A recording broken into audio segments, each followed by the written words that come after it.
Əgər burada 1 hektar yer çəpərlənirsə, yəqin ki, dəqiq məlumat demir, yəqin ki, kimsə burada nəsə tamahı var, ya da nəsə eləmək istəyir. Tovuz rayonunun Kirən kənd sakinləri iddia edirlər ki, heyvanların otlaq sahələri qanunsuz çəpərlənir, ictimai yaşayış obyektlərinə satılır və ya icarəyə verilir.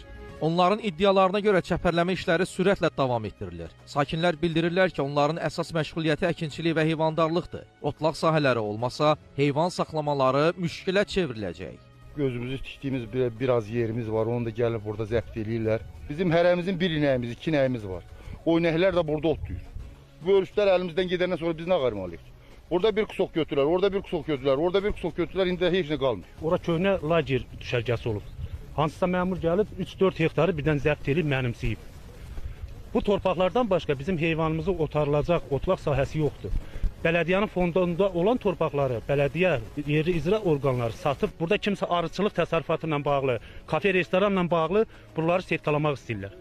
Əgər planda varsa, meşəni çəpərləmə, işçilik bizim ixtiyarımız yoxdur dövlətdən.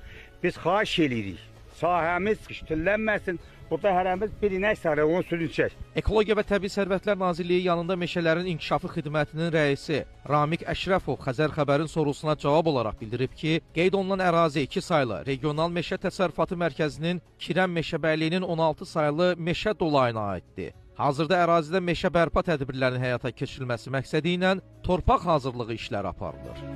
Tovuz rayon icra hakimiyyətindən isə vətəndaşların iddiasına cavab olaraq bildirilib ki, torpaq sahələri üzərində sərəncam vermək inzibati ərazi üzrə nümayəndələrin səlahiyyətləri daxilində deyil, tikintilər xüsusi mülkiyyətdə olan torpaq sahələrində aparılır.